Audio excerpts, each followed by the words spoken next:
नमस्कार मॅम. नमस्कार. काय आपलं नाव? सुप्रिया.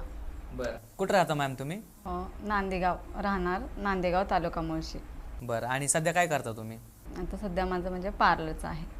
तर मॅम ह्यांची सुरुवात कशी झाली तुमच्या लाईफमध्ये? म्हणजे मी म्हणजे माझं सासर नांदेगाव आहे, तर आणि माझी मम्मी पाषाणला राहते.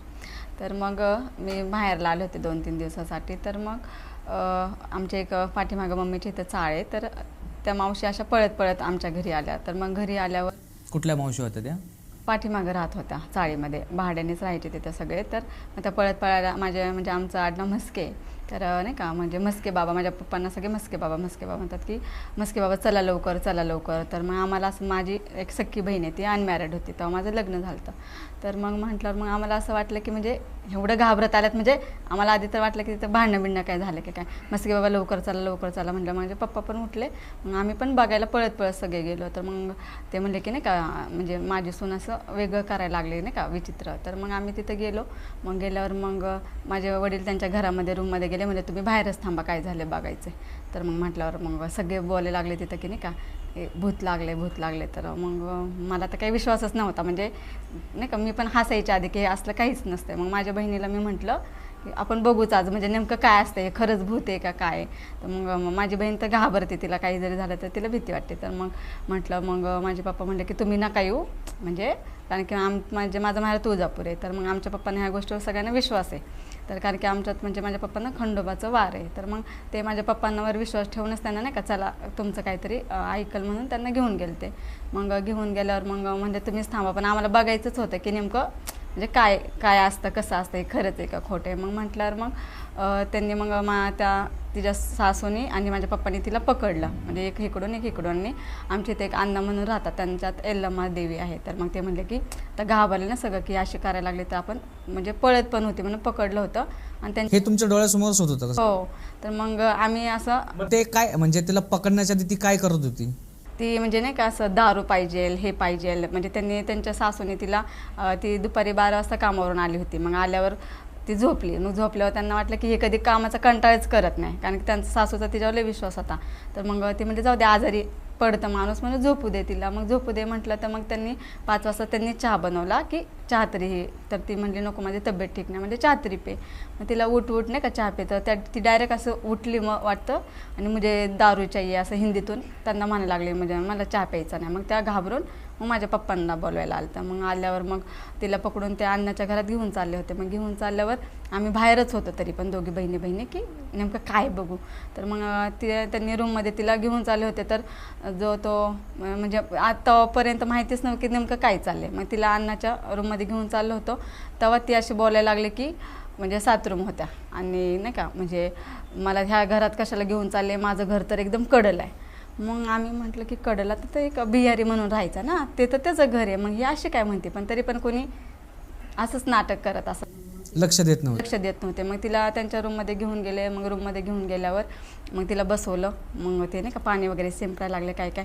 मग माझे पप्पा तरी आम्हाला म्हणतात तुम्ही येऊ नका, म्हणजे तुमचं तिला येईल. पण म्हटलं आम्ही पण काही नसतं असं नाही का, आम्हाला बघायचंच आहे. भीती म्हणजे ती जसं जसं करायची ना, म्हणजे आम्हाला खरंच भीती वाटत होती. तरी आम्ही एका कोपऱ्यात बसलो दोघी बहिणी नाही का, खॉट होता त्यांचं एकदम खॉटवर, बाकीचे सगळे म्हणजे त्यांची फॅमिली ते खाली होती. तर मग ते असं मंजुला का कसं होती, पूर्ण लाळ वगैरे, एकदम मोठं डोळे, केस पूर्ण नाही का असं हे, आणि ते अशी नाही का असं हे करतात बघा हुंदका नाही का, भूत कसं करतं पिक्चरमध्ये, सगळं म्हणजे तसं करायला लागले. स्वतःच्या बॉडीवर काहीच नियंत्रण नव्हतं. हां, असं कसं करतं, आवाज बिवाज काढायला लागले. मग काढायला लागल्यावर आम्हाला पण म्हणजे तेव्हा आम्ही घाबरले आलो. मग ते अण्णाची बायको तिला बोलायला लागले की तुझा काय संबंध, तू कशाला आली हिच्या अंगात, तुला काय कळतं का नाही, आम्ही काय केले.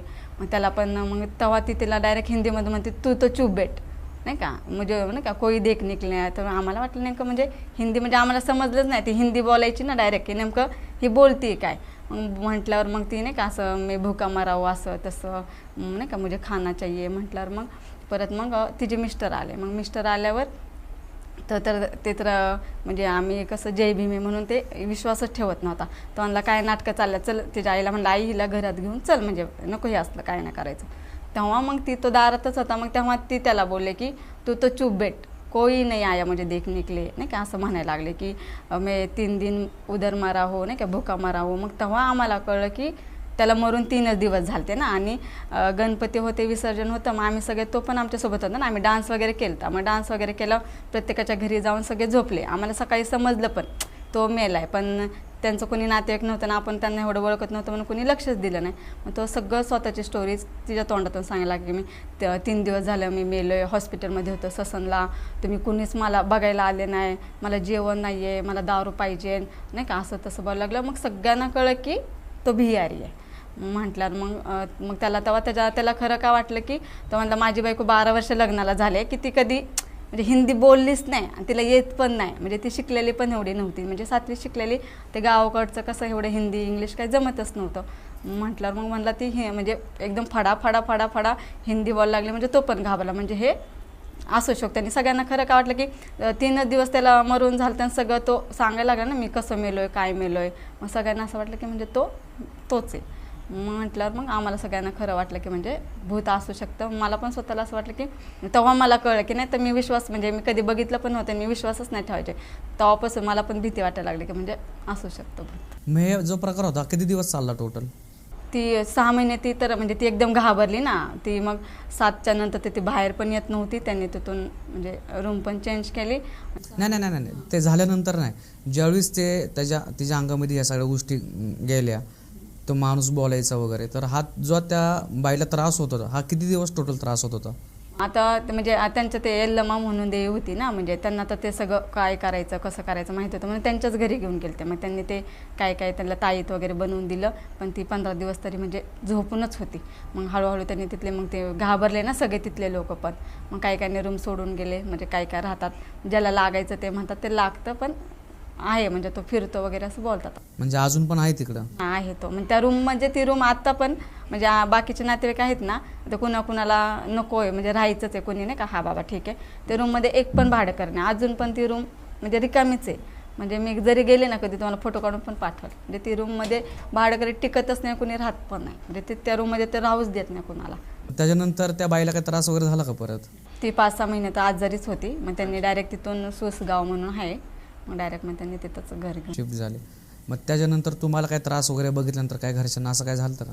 म्हणजे आम्हाला तर म्हणजे काही झालंच नाही आहे, पण मी बघितलं की म्हणजे नेमकं हे भूत वगैरे काय असतं वगैरे, तेव्हा तर मला असं वाटलं की भूत असू शकतं, म्हणजे रिअलमध्ये बघितलं मी.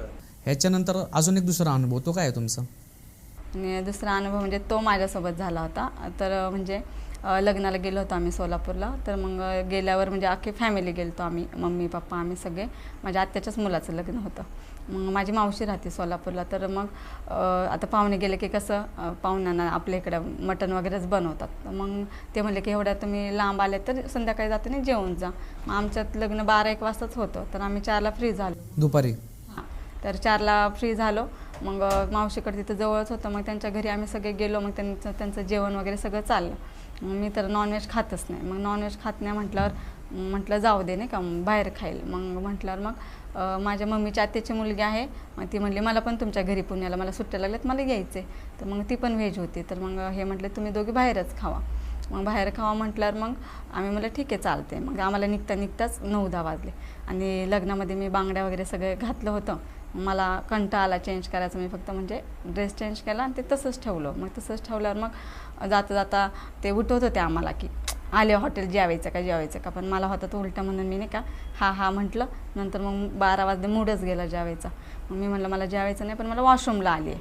मग ते म्हणले परत हॉटेल भेटणार नाही. एकदा हॉटेल बंद झालं की मग परत वॉशरूमला तुम्हाला असं बाहेरच बसायला लागत. मग म्हणलं ठीक आहे. मग ते म्हणले चल. मग ती म्हणली मला पण यायचं आहे. मग यायचं म्हटलं तर मग ते हॉटेल नाही का बंद करत होते. मग हे थांबले बाहेर. मग तिथं पण काय झालं की आम्ही नाही का आतमध्ये चाललो होतो. पण ते नाही का खुर्च्या वगैरे उचलतात. मग खुर्च्या वगैरे उचलत होते. तर तेव्हा ते मुलं नाही का असे बघत होते की पुनर्जन्म कसा होतो. म्हणजे एकदम कुणीतरी आल्यावर कसं बघतं असं बघत होते. तेव्हा पण आम्हाला वाटलं की लेडीज आहे म्हणून असं. म्हणजे आम्ही एवढं हे नाही दिलं. आपल्याला वॉशरूम करायचे आणि जायचं आहे. म्हटलं मग आम्ही 2 जण आतमध्ये गेलो. असे 4 बाथरूम होते तिथं. मग होते तर पूर्ण स्वच्छ. असं पण नाही की घाण. आपण घाण असलं की कसं हे बघितलं की नको दुसरं. तसं काहीच नव्हतं. एकदम पांढरे बाथरूम होते. आणि मग मी पहिल्यांदा गेले. ती तिथं जाऊन बसली. पण पहिलं गेले मला काय माहिती. मी म्हणलं म्हणजे हिथं नको आहे मला. दुसऱ्या पण गेले म्हणलं नको हिथं पण नको. मग मी तिसरीकडे गेले. मग म्हटलं जाऊ दे मरू दे म्हटलं. तर ती बसली होती. मग मी वॉशरूम केले वगैरे आणि उठल्यावर मग मी बघताना तर तिथं काही ब्लडच नव्हतं. आणि मी जेव्हा वॉशरूम करून उठले तेव्हा मी असं म्हणजे नाही का आपण पाणी सोडायला न चालू करायला लागलं तर मला पूर्ण ब्लड ताजं लागल्यावर कसं ब्लड असं तसं दिसायला लागलं. मग तसं दिसायला लागल्यावर मला असं वाटलं की मला काही लागलं का काय. मी चेक केलं तर मग म्हटलं की मला तर काहीच नाही झालं. मग परत मग मी म्हणलं कुणीतरी माझ्या आधी गेले असं मी झोप येते म्हणून मी नीट म्हणजे बघितलं नाही. परत मग मी बाहेर आले तर पूर्ण बाथरूम वगैरे एकदम म्हणजे प्रोफेशनल होतं. असं पण नाही की म्हणजे तुटले फुटले लिकेज आहेत, काहीच एकदम कोरडं होतं खाली. आणि मी जाऊ उतरलं तर पूर्ण पाणी पाणी पाणी ऑटोमॅटिक. तरी पण मला असं वाटलं की मीच नीट नाही बघितलं. म्हणजे मी कुठल्या गोष्टीवर विश्वासच ठेवत नाही पहिली गोष्ट लगेच. मग मला असं वाटलं की झोप येते म्हणून झालं असं. मग परत आम्ही गेलो, गाडीत बसलो. मग आता जेवायचं तर काय म्हटलं नकोच, मूडच नाही आता झालं.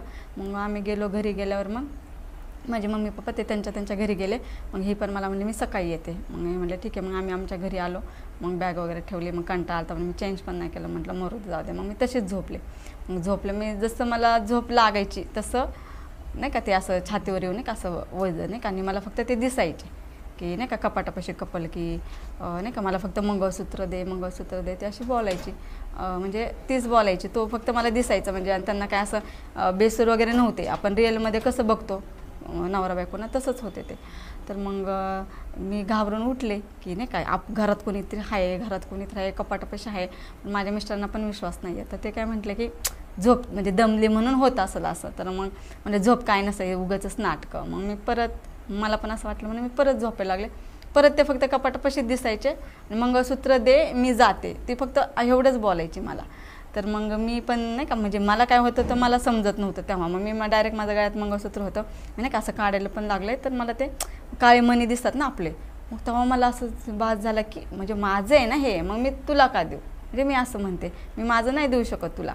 मग माझे मिस्टर म्हणजे घाबरायला लागले ना. म्हणजे मी काढतच होते ते बघतात ते, पण हे काय चालले त्यांना कळलं ना की हे असे काय करायला लागले. मग त्यांनी माझ्या आईला फोन लावला की म्हणले सुप्रिया याड्यासारखा करायला लागलेलं आहे, तुम्ही लवकरात लवकर या. मग माझ्या आई आम्ही तुळजापूरचे म्हणलं त्यांना सगळा असा विश्वास आहे. तर मग ती म्हटली काय नाही होणार तिला, तुम्ही काय करा. ती हिरव्या बांगड्या मी घातल्या होत्या, ते हिरवा चोडा घालून फिरत नाही म्हटले ना असं. तर म्हटली ते पूर्ण तिला बांगड्या म्हणजे काढून फेकायला सांगा आणि लिंबू असेल तर उतरावा आणि मग तुम्ही नाही का फेकून द्या. ते त्यांना विश्वास नाही तरी माझ्यासाठी त्यांनी बघू तरी ट्राय करून मग मला त्यांनी बसवलं. म्हणजे तुझ्या मम्मीने असं असं सांगितलं बांगड्या काढून टाक. मग पूर्ण मी बांगड्या वगैरे काढल्या. मग त्यांनी नाही का लिंबू वगैरे असं केलं, फेकून दिलं. तरी पण म्हटलं काय म्हणजे खरंच झोपलं का नाही. पण त्याच्यानंतर म्हणजे मला काय म्हणजे आजारी पण नाही पडलं, पण मी तेव्हा व्यवस्थित झोपले. मग सकाळी मग नाही का मम्मीला मी असं म्हटलं की नाही का असं झालं. मग तेव्हा माझ्या मम्मीला कळतं ना थोडंफार. तर मग म्हणजे तिथं काहीतरी झालं असं कपलचं, तुम्ही गेलते ना कारण की आधी आत्महत्या वगैरे तिथं होत असते माहिती आहे ना आधीच्या काळात. तर म्हणजे तिथं कुणीतरी मेलं असणार आहे आणि तो वॉशरूमला 12 वाजले होते मी तेव्हा गेलते आणि ते चुडा वगैरे होता. मग ते तसंच महाग आलं असं. मग महागाला म्हणजे ते काय आपल्याला त्रास देत नव्हतं, पण मग काहीतरी त्यांचं त्याच्यावरून झालं असं म्हणून तुला ते मंगळसूत्र महागत असं. मग तेव्हा मला पण असं म्हणजे स्वतःवर झालं की मग मला वाटलं म्हणजे असू शकतं. मग काय त्रास वगैरे झाला का तुम्हाला? नाही मला म्हणजे तेवढं पुरतं संध्याकाळी झाला, पण सकाळी मी ओके होते म्हणजे असं काही नाही झालं मला. घरच्यांना काय त्रास वगैरे काही नाही झालं. परत आलं का स्वप्नात वगैरे असं काय परत त्याच्यानंतर? परत नाही चालत तेवढंच झालं. बरं.